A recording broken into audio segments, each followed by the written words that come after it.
그때 아내의 태도가 180도 바뀌었습니다. 사과하는 대신 오히려 적반하장으로 나오더라고요. 돈도 못 버는 주제에 뭘 그렇게 따져? 내가 왜 이렇게 살아야 해? 정말 믿을 수 없는 말이었습니다. 자신이 불륜을 저질러 놓고 오히려 저를 비난하다니요. 의사랑 있으면 적어도 굶지는 않잖아. 당신이 나를 이 지경까지 밀어낸 거야. 아내의 말을 듣고 있으니 정말 어이가 없었어요. 제가 경제적으로 어려워졌다고 해서 불륜을 해도 된다는 건가요? 그것도 10년 넘게 함께 살아온 남편에게 이런 말을 할 수 있다니요. 안녕하세요. 특종 실화 채널입니다. 본격적인 이야기 시작 전에 아직 무료 구독하지 않으셨다면 무료 구독 버튼 꼭 눌러주시고 함께 실화 속으로 들어가 볼까요? 오늘의 실화 사연 지금 시작합니다. 안녕하세요, 유튜브 구독자 여러분. 제가 오늘 들려드릴 이야기는 제 인생에서 가장 충격적이었던 일이었습니다. 저는 이현우라고 하고요. 올해 45살입니다. 제조업체에서 15년 동안 영업을 하다가 회사가 어려워져서 퇴직하게 되었죠. 지금은 작은 중고 타일 판매업을 하고 있습니다만 솔직히 말씀드리면 수입이 그리 넉넉하지 않습니다. 월세도 밀릴 지경이에요. 아내는 서민정이라고 하는데 저보다 4살 어린 41살입니다. 대형 피부과에서 상담실장으로 일하고 있어요. 외모도 괜찮고 말솜씨도 좋아서 직장에서도 인정받고 있습니다. 감정 조절도 잘하는 편이고요. 사실 저희 부부는 예전에는 괜찮았는데 제가 퇴직하고 나서부터 조금씩 분위기가 이상해지기 시작했습니다. 제가 퇴직한 이후로 아내의 태도가 확연히 달라졌거든요. 예전에는 그래도 저를 인정해주는 분위기였는데 이제는 뭔가 무시하는 듯한 느낌이 들었습니다. 특히 경제적인 이야기가 나올 때면 아내의 표정이 싸늘해지더라고요. 당신이 좀 더 노력했으면 이렇게까지 되지 않았을 텐데라는 식의 말들을 자주 했습니다. 요즘 들어 아내가 자꾸 제 외모에 대해 이야기를 하더라고요. 요즘은 남자들도 얼굴을 꾸며야 하는 시대야라면서 은근히 제 외모를 비하하는 듯한 말들을 했습니다.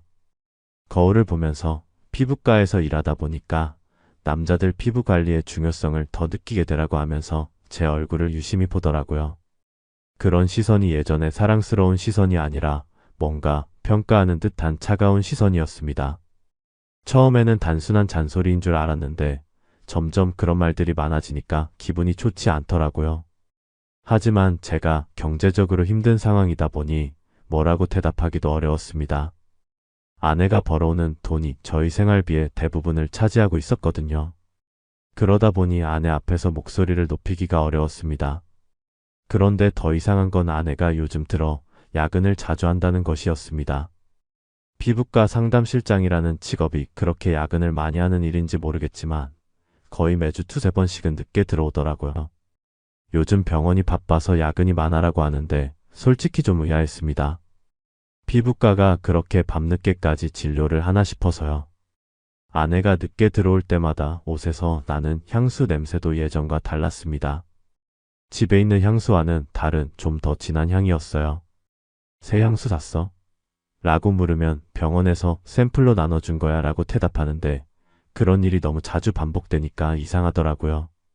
그리고 핸드폰을 볼 때마다 화면을 가리거나 다른 곳으로 가서 보는 습관도 생겼습니다. 그러던 어느 날이었습니다.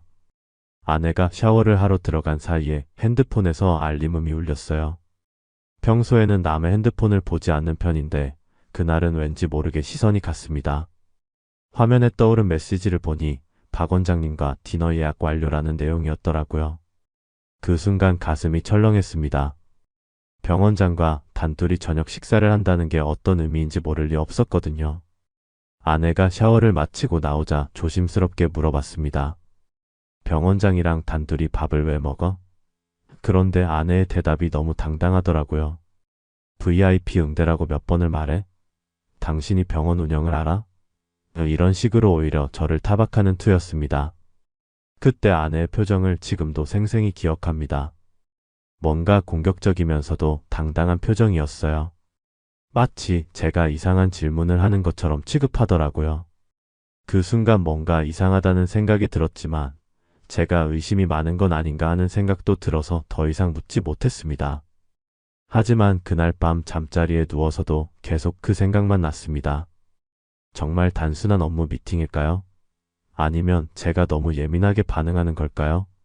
아내를 의심한다는 것 자체가 저에게는 굉장히 낯선 일이었습니다. 결혼한 지 10년이 넘었지만 이런 의심을 해본 적이 없었거든요. 그 일이 있고 나서 며칠 뒤 더 이상한 일이 벌어졌습니다. 아내가 다니는 피부과에서 방송 인터뷰를 한다고 해서 축하 화환을 보내기로 했습니다. 작은 사업을 하는 입장에서 큰 돈은 아니지만 아내의 직장에 도움이 될까 해서 말이죠. 화환을 주문하고 나서 배송 확인을 위해 병원에 전화를 걸었는데 직원이 이상한 말을 하더라고요. 실장님이랑 박 원장님은 오늘 따로 나가셨는데요. 그 말을 듣는 순간 머리가 하얘졌습니다. 방송 인터뷰가 있다고 해서 화환을 보낸 건데 정작 아내와 원장이 병원에 없다뇨. 그것도 따로 나갔다는 표현이 묘하게 들렸습니다. 함께 나간 게 아니라 따로 나갔다는 건 무슨 의미일까요? 아, 그럼 인터뷰는 언제 하는 건가요? 라고 물어봤더니 직원이 당황하는 기색이 역력했습니다. 인터뷰요? 오늘 인터뷰 일정은 없는데요. 그 순간 온몸에 소름이 돋았습니다. 아내가 거짓말을 했다는 게 확실해진 거였거든요. 그럼 아내는 지금 어디서 뭘 하고 있는 걸까요? 전화를 끊고 나서 한참을 멍하니 앉아 있었습니다. 아내가 저에게 거짓말을 했다는 사실이 믿어지지 않았어요. 10년 넘게 결혼 생활을 하면서 이런 노골적인 거짓말을 들어본 적이 없었거든요. 그동안의 야근도 병원장과의 저녁 식사도 모두 의심스러워지기 시작했습니다. 그날 저녁 아내가 들어왔을 때 오늘 인터뷰 어땠어? 라고 물어봤습니다. 아내는 태연하게 좀 힘들었지만 잘 됐어 라고 대답하더라고요. 그 순간 정말 화가 났습니다. 이렇게 당당하게 거짓말을 할 수 있다니요. 하지만 확실한 증거도 없는 상황에서 추궁하기는 어려웠습니다. 며칠 후 아내가 또다시 오늘 늦을 것 같아 중요한 고객 응대가 있어서라는 문자를 보냈습니다. 이번에는 그냥 넘어갈 수 없었어요. 의심이 확신으로 바뀌어가고 있었거든요. 아내의 차량에 블랙박스가 있다는 걸 기억하고 몰래 블랙박스 메모리를 복사하기로 결심했습니다. 아내 차 블랙박스에서 메모리 카드를 빼내는 건 생각보다 어렵지 않았습니다. 아내가 출근한 사이에 조심스럽게 카드를 빼내서 복사한 다음 다시 제자리에 넣어두었죠. 손이 떨렸지만 진실을 알아야겠다는 생각이 더 컸습니다.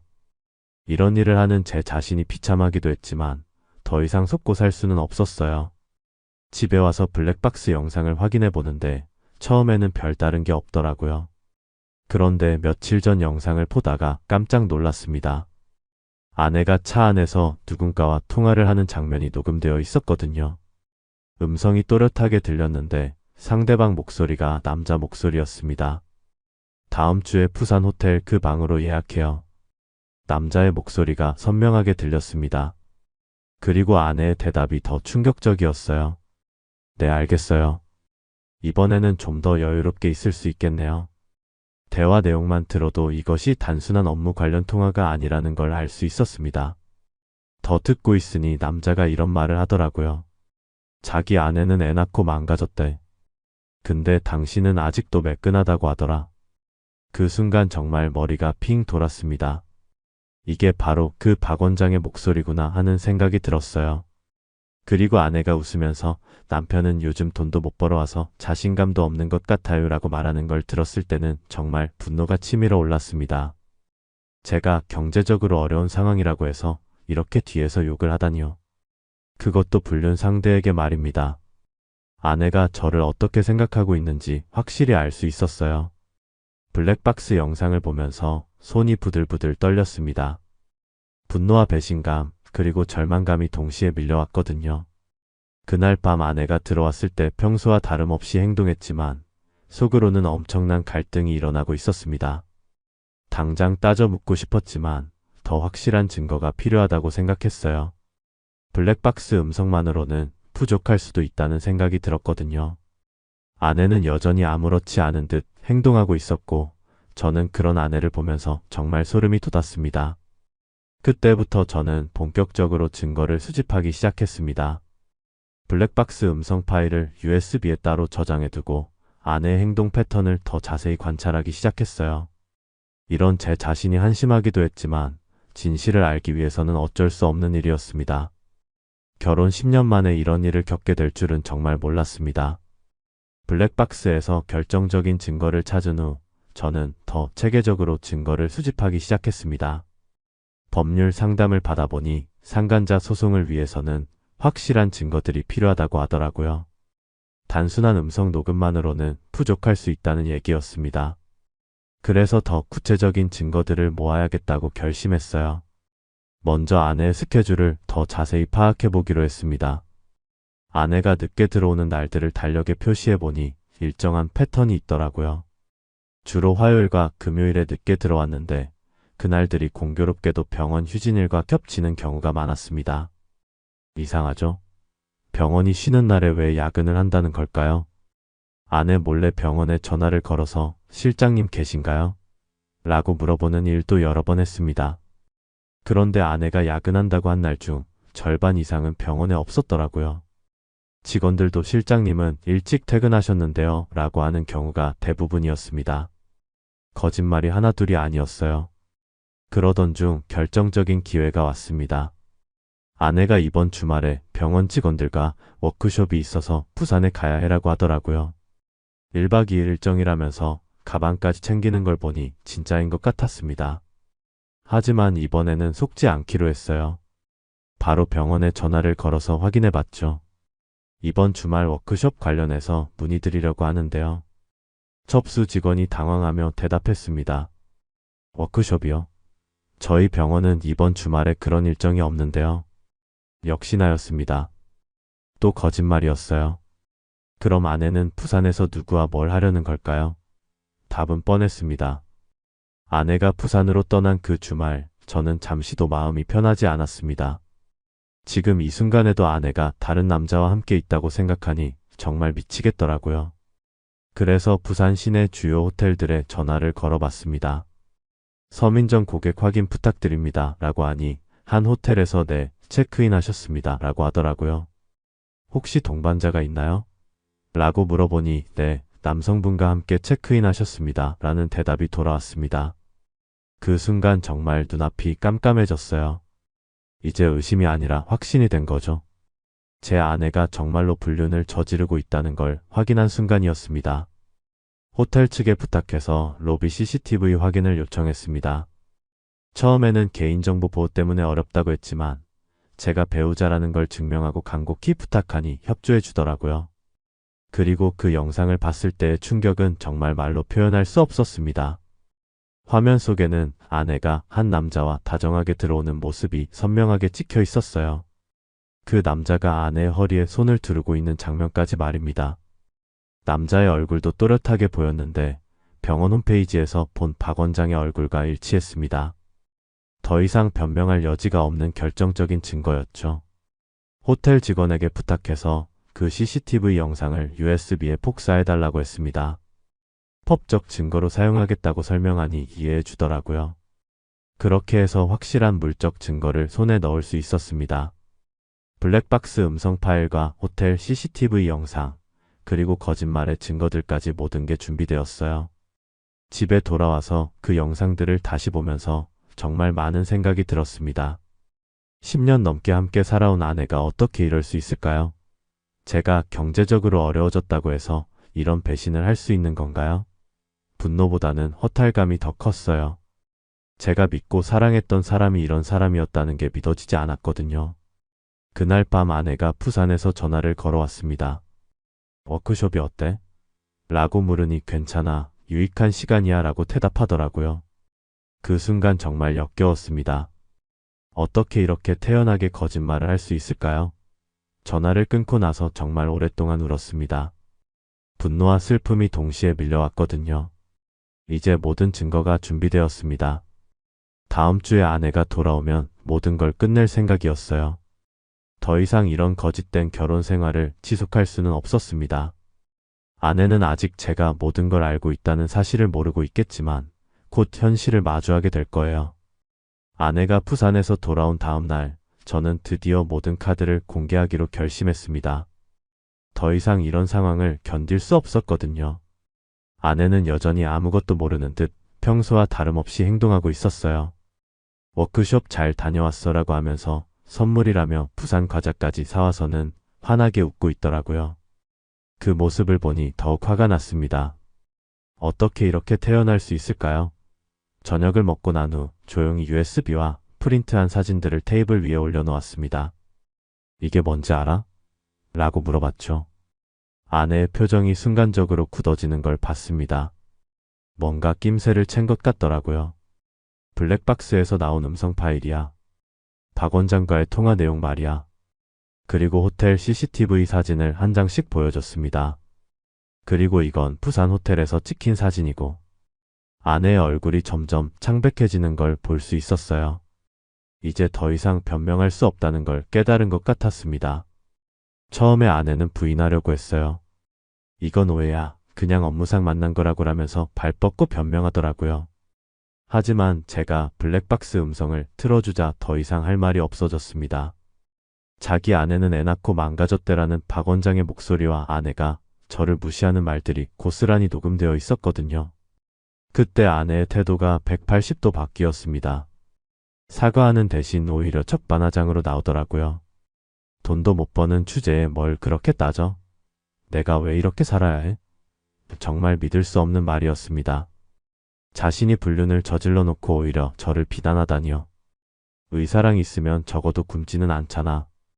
당신이 나를 이 지경까지 밀어낸 거야. 아내의 말을 듣고 있으니 정말 어이가 없었어요. 제가 경제적으로 어려워졌다고 해서 불륜을 해도 된다는 건가요? 그것도 10년 넘게 함께 살아온 남편에게 이런 말을 할 수 있다니요. 그럼 이혼하자. 나도 이런 식으로는 못 살겠어. 아내의 말에 저는 아무 대답도 하지 않았습니다. 대신 조용히 자리에서 일어나서 준비해둔 서류를 꺼냈어요. 상간자 소송 관련 서류들이었습니다. 이혼은 당신이 원하는 대로 해주겠어. 대신 이것도 함께 진행할 거야. 상간자 소송 서류를 보여주자 아내의 표정이 또 바뀌었습니다. 이번에는 당황하는 기색이 역력했어요. 설마 진짜로 소송까지 할 생각이야? 라고 물어보더라고요. 저는 담담하게 대답했습니다. 당연히 해야지. 당신들이 저지른 일에 대한 대가는 치러야 하는 거 아닌가? 그제서야 아내가 사과하기 시작했습니다. 미안해, 정말 미안해. 순간의 실수였어. 다시는 이런 일 없을게. 하지만 이미 늦었어요.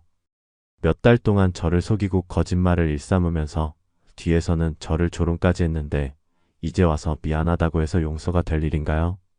순간의 실수. 몇 달 동안 계획적으로 한 일이 순간의 실수야. 저는 더 이상 아내의 변명을 들을 생각이 없었습니다.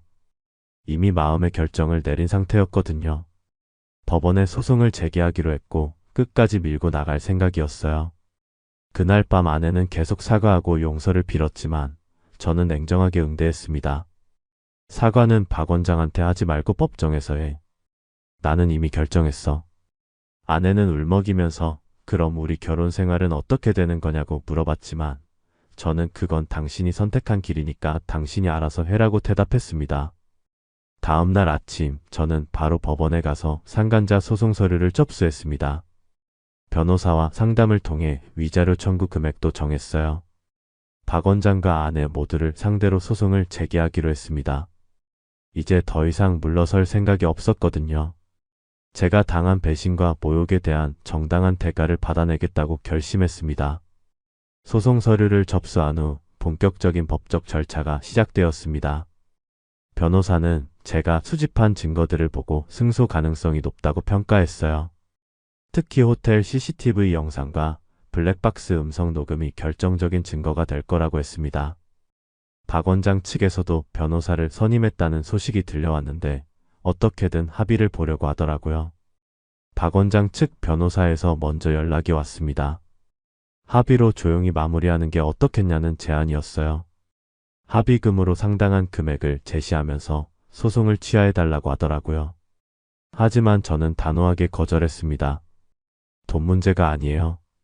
끝까지 가볼 겁니다. 사실 그들이 합의를 원하는 이유를 알 수 있었어요. 이 일이 공개되면 박 원장의 명성에 큰 타격이 있을 거라는 걸 알고 있었거든요.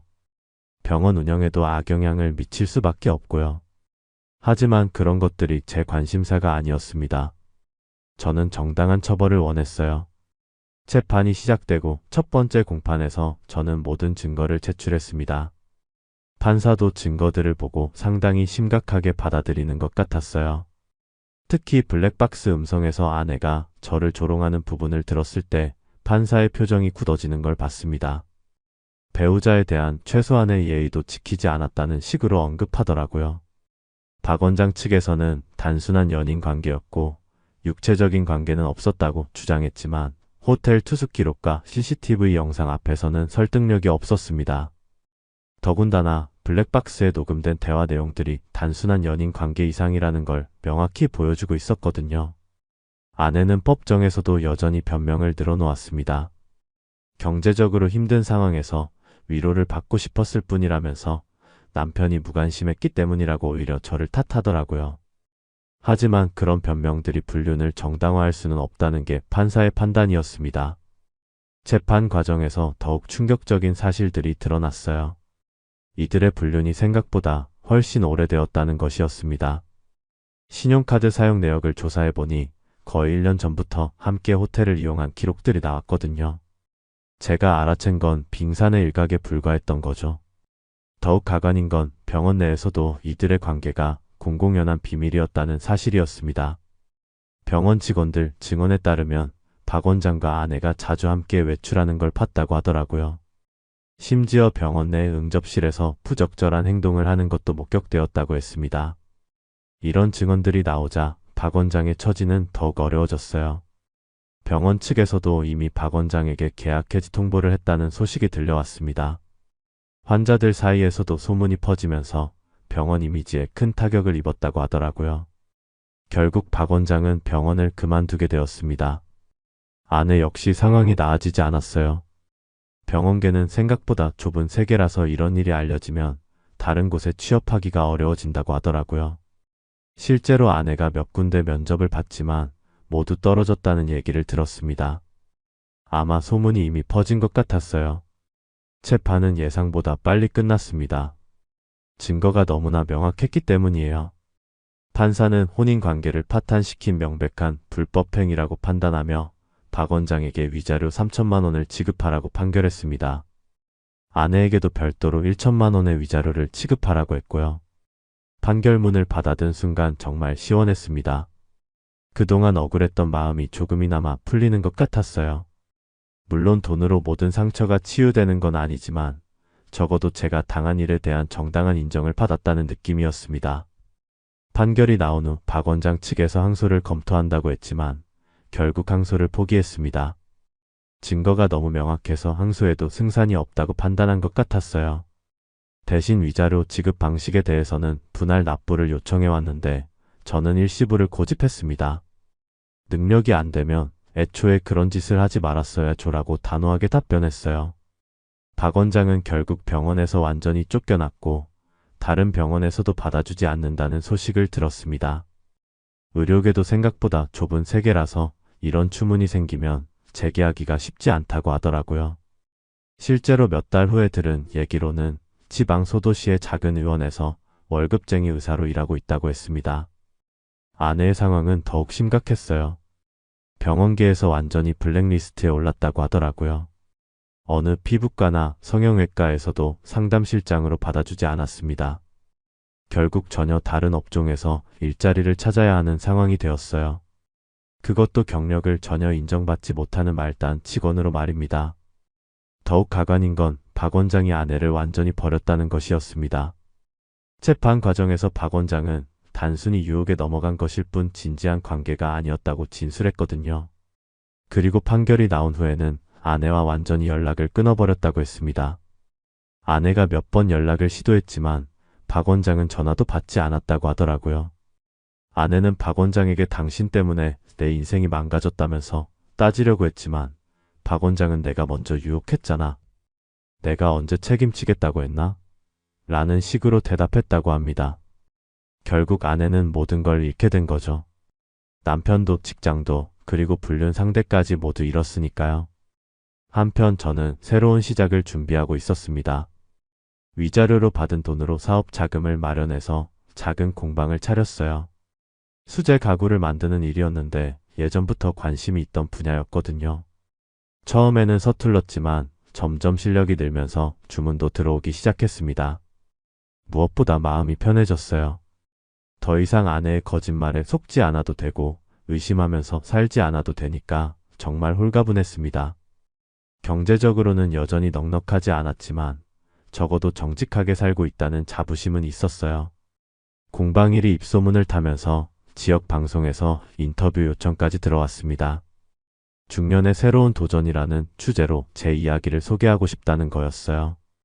처음에는 부담스러웠지만 제 경험이 비슷한 상황에 있는 다른 분들에게 도움이 될 수도 있겠다는 생각이 들어서 응했습니다. 방송이 나간 후 정말 많은 분들이 격려해 주셨어요. 특히 비슷한 일을 겪었던 분들이 용기를 내서 정말 잘했다고 말해주시는 게 큰 힘이 되었습니다. 어떤 분은 저도 비슷한 상황인데 어떻게 해야 할지 모르겠다며 상담을 요청하기도 했어요. 그렇게 지내던 중 아내에게서 연락이 왔습니다. 이혼 절차를 마무리하자는 내용이었어요. 저는 담담하게 응했습니다. 이미 마음의 정리는 끝난 상태였거든요. 이혼 조건도 간단했어요.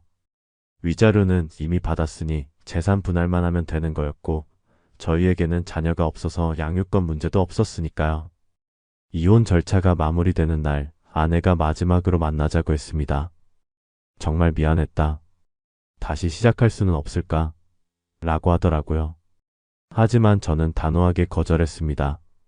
이미 끝난 일이에요. 서로 새로운 삶을 살아가요. 그게 아내와 나눈 마지막 대화였습니다. 이혼이 확정된 지 몇 달 후 제 삶은 완전히 새로워졌습니다. 공방 사업도 점점 안정되어 가고 있었고 무엇보다 마음의 평안을 찾을 수 있었어요. 매일 아침 일어나서 오늘은 또 어떤 작품을 만들어 볼까 하는 생각으로 시작하는 하루가 정말 행복했습니다. 그런데 어느 날 예상치 못한 소식을 들었습니다. 아내의 근황에 대한 얘기였는데 상황이 생각보다 심각하더라고요. 박 원장에게 완전히 버림받은 후 아내는 정신적으로 많이 힘들어했다고 했습니다.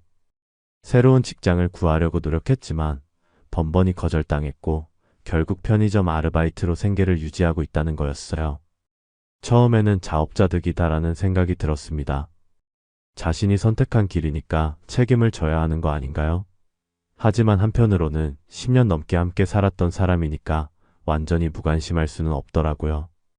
물론 용서할 생각은 추호도 없었지만 인간적인 동정심은 들었습니다. 아내의 친구를 통해 들은 얘기로는 아내가 심각한 우울증에 빠져 있다고 했어요. 병원 치료도 받고 있다고 하더라고요. 내가 너무 심하게 폭소한 거 아니냐고 말하는 사람들도 있었지만 저는 그렇게 생각하지 않았습니다. 제가 한 건 정당한 법적 절차를 통한 것뿐이었거든요. 박 원장의 근황도 들려왔는데 역시 쉽지 않은 상황이었어요. 지방 소도시에서 월급쟁이 의사로 일하고 있다고 했는데 예전 연봉의 절반도 안 되는 수준의 월급을 받고 있다고 하더라고요.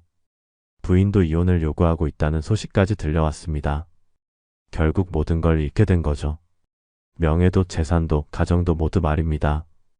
한편 저는 공방 사업이 예상보다 잘 되면서 직원까지 고용하게 되었어요. 젊은 청년 한 명을 채용해서 함께 일하고 있는데 열정적이고 성실해서 정말 만족스럽습니다. 사장님처럼 살고 싶어요 라고 말하는 그 청년을 보면서 제 자신도 뿌듯함을 느꼈어요. 그러던 중 정말 뜻밖의 일이 벌어졌습니다. 시청에서 연락이 온 거예요. 지역 우수 소상공인 사례로 선정되어 시장님께서 직접 표창을 수여하고 싶다는 내용이었습니다. 처음에는 믿어지지 않았어요. 불과 1년 전만 해도 월세 걱정을 하던 제가 이런 인정을 받게 될 줄은 꿈에도 생각 못했거든요. 표창식 날 정말 많은 분들이 축하해 주셨습니다. 시장님도 역경을 딛고 일어선 모범 사례라며 치하해 주시더라고요. 그 순간 정말 감회가 새로웠어요. 아내의 배신으로 밑바닥까지 떨어졌다고 생각했는데 오히려 그 일이 제 인생의 전환점이 된 거였으니까요. 표창식 사진이 지역 신문에도 실렸는데 며칠 후 아내에게서 문자가 왔습니다. 신문 봤어. 정말 대단해. 축하해. 짧은 문자였지만 뭔가 복잡한 심경이 느껴졌어요. 아마 자신이 버린 남편이 이렇게 성공하는 모습을 보면서 후회도 했을 거고 한편으로는 자신의 현실과 비교하면서 더욱 절망스러웠을 수도 있겠다는 생각이 들었습니다. 하지만 저는 답장하지 않았어요. 이미 끝난 관계이고 새로운 출발을 한 마당에 과거에 얽매일 필요가 없다고 생각했거든요. 그보다는 앞으로의 계획을 세우는 게 더 중요했습니다. 공방을 더 확장할 계획도 있었고 온라인 판매도 본격적으로 시작해 보려고 했어요. 현재 저는 정말 행복하게 살고 있습니다. 공방 일도 재미있고 고객들과의 만남도 즐겁고 무엇보다 거짓 없는 삶을 살고 있다는 자부심이 큽니다.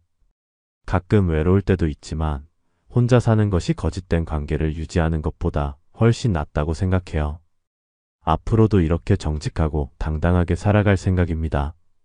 그리고 혹시 비슷한 상황에 처한 분들이 계시다면 꼭 말씀드리고 싶어요. 잘못한 사람이 대가를 치르는 것은 당연한 일이라고. 그리고 그런 일을 겪었다고 해서 인생이 끝나는 것은 아니라고. 오히려 더 나은 삶의 시작이 될 수 있다고 말입니다. 이번 사연은 45세 이현우 씨가 겪은 아내의 불륜과 그에 대한 복수 이야기입니다. 퇴직 후 경제적 어려움을 겪던 중 아내 민정이 근무하는 피부과 원장과 불륜을 저지르고 있다는 사실을 발견했습니다. 블랙박스 음성과 호텔 CCTV 등 확실한 증거를 수집하여 상간자 소송을 제기했고 3천만 원의 위자료를 받아냈습니다. 박 원장은 병원에서 쫓겨나 지방으로 밀려났고 아내는 업계에서 블랙리스트가 되어 편의점 아르바이트로 생계를 유지하게 되었습니다. 반면 이현우 씨는 위자료로 공방을 차려 성공적인 사업가가 되어 시장 표창까지 받으며 완벽한 사이다 복수를 완성했습니다. 여러분들은 이런 상황에서 어떻게 하실 건가요? 오늘의 사연 여러분은 어떻게 들으셨나요? 여러분의 생각을 댓글로 나눠주세요. 댓글 하나하나 소중히 읽고 있습니다. 지금까지 특종 실화 채널이었습니다. 끝까지 함께해주신 모든 분들 진심으로 감사드립니다. 다음 영상 보기 전에 구독과 좋아요 한번 눌러주시고 오늘도 평안하고 따뜻한 하루 되시길 바랍니다.